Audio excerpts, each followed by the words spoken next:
કવિરાજ લાડુદાનજી અનેક રાજ રજવાડાઓમાં પોતાની શીઘ્ર કવિત્વ શક્તિથી ભુજ, ધાંગધ્રા, જામનગર, જૂનાગઢ વગેરે દેશમાં નાના મોટા રાજાઓને પોતાના કવિત્વથી રસ તરબોળ કરીને અનેક શિરપાઓ, ભેટ, સોગાદોને ગ્રહણ કરતા કરતા ભાવનગરના દરબારમાં પ્રવેશ કર્યો અને ભાવનગરના મહારાજા વખતસિંહજીના ગોહિલ કુળની પ્રશસ્તિઓ ગાઈને રસ તરબોળ કર્યા. આવો મહાન કવિને વખતસિંહજીએ પ્રથમવાર જોયો. બધા દરબારીઓ અને ભાવનગરના મહારાજા ખુશ થઈ ગયા. આદરપૂર્વક તેમનું સન્માન કરવા માટે રાજુલાથી નાગદાન સોનીને બોલાવી અને કવિરાજને ખુરશી ઉપર બેસાડી નાગદાન સોનીને કહ્યું કે મહાજન, આ કવિરાજને આપણે નખશીખ શણગારવાના છે, માટે એના અંગોઅંગનું બરાબર માપ લઈ તેમને અંગોઅંગ થઈ શકે તેવા અલંકારો બનાવી આપો. નાગદાન સોની લાડુદાનના હાથના, પગના, કંઠના માપ લેતા હતા. એ વખતે નાગદાન સોનીના કપાળમાં તિલક ચાંદલો જોઈ ભાવનગર મહારાજની હાજરીમાં જ મહાકવિ લાડુદાનજીએ પ્રશ્ન કર્યો કે મહાજન, આ નવું કયા સંપ્રદાયનું ટીલું કર્યું? આ સાંભળી તરત જ ભાવનગરના મહારાજ બોલ્યા કે કવિરાજ, આજ તો પેટનો દુખાવો છે. બાજુના ગઢડા ગામમાં સ્વામિનારાયણના નામે એક મહાત્મા આવ્યા છે. તે અનેક લોકોને આવી રીતે ભરમાવી પોતાના અનુયાયીઓ કરે છે. માટે કવિરાજ, તમારા જેવા ખરેખરા સમર્થને જઈને તપાસ કરી એનું આ પાખંડ તોડવું જોઈએ. પાખંડનું નામ આવ્યું એટલે કવિ લાડુદાનજી તો ઊભા થઈ ગયા અને કહ્યું, મહાજન હટી જાઓ. મહારાજ, હમણાં મારે અલંકારો નથી જોઈતા, નથી મારે આપનો શિરપાવ જોઈતો. મને 3 દિવસની મહેતલ આપો. જેમ કોઈ સિંહ બકરાને ચૂથી નાખે તેમ એ સ્વામિનારાયણના પાખંડને ચૂથી નાખું અને 3જે દિવસે એ પાખંડી તમારા ચરણોમાં હાજર કરું. મને અત્યારે ને અત્યારે 2 ઘોડાની સગવડ કરી આપો. ભાવનગર મહારાજ વખતસિંહજી તો અતિ ખુશ થયા. સાજ નાખેલો ઘોડો હાજર કરાવ્યો. લાડુદાનજી તો છલાંગ મારી ઘોડા ઉપર સવારી કરીને ગઢડા જવા તૈયાર થઈ ગયા. તે વખતે રાજુલાના નાગદાન સોની ખલેચી સરખી કરતા કરતા ધીમેથી કવિરાજને એમ કહે છે કે કવિશ્વર લાડુદાનજી, મને એક પ્રશ્નનો જવાબ આપો કે મીઠાની કોથળી સાગરના તળિયાનું માપ લેવા જાય તો પાછી આવે ખરી? કવિરાજ, તમે એમ ન માનશો કે આ ધોળામાં ધૂળ પડી છે.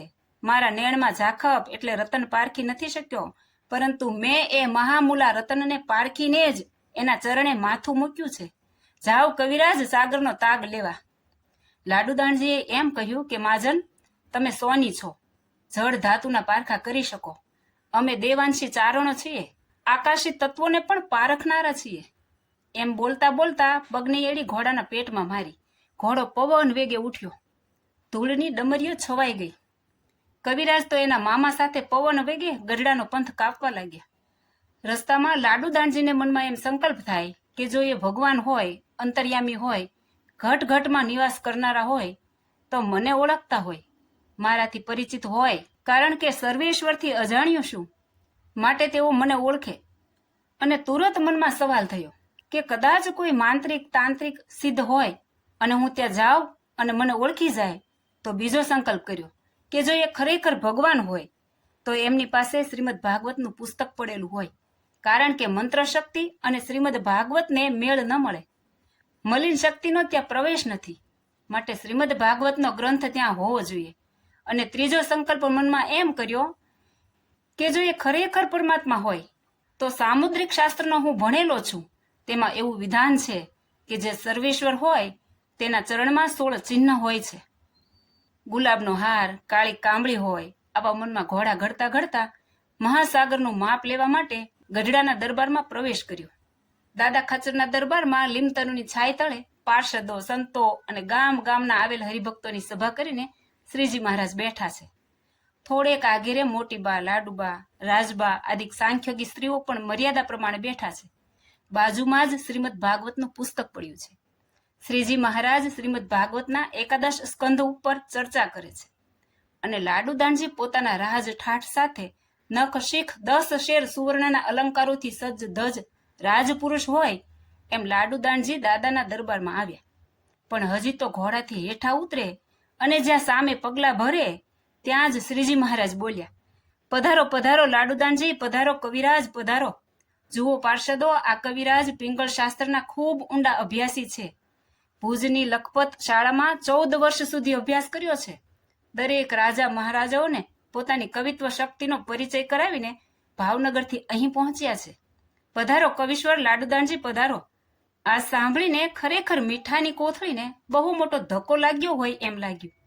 લાડુદાનજી નજર કરે છે ત્યાં તો શ્રીમદ ભાગવતનું પુસ્તક જોયું અને નમીને ઝૂકીને જ્યાં સહેજ વંદન કર્યું ત્યાં શ્રીજી મહારાજે ચરણને સહેજ પસાર્યા અને ચરણમાં 16 ચિહ્ન જોયા.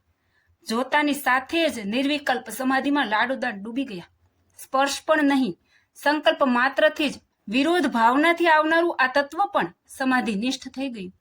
અનેક અવતારોના કારણ પરાત્પર પૂર્ણ પુરુષોત્તમ નારાયણના ચતુર્ભુજ સ્વરૂપે સાક્ષાત દર્શન થયા. થોડા સમય પછી લાડુદાનજીએ આંખ ખોલી.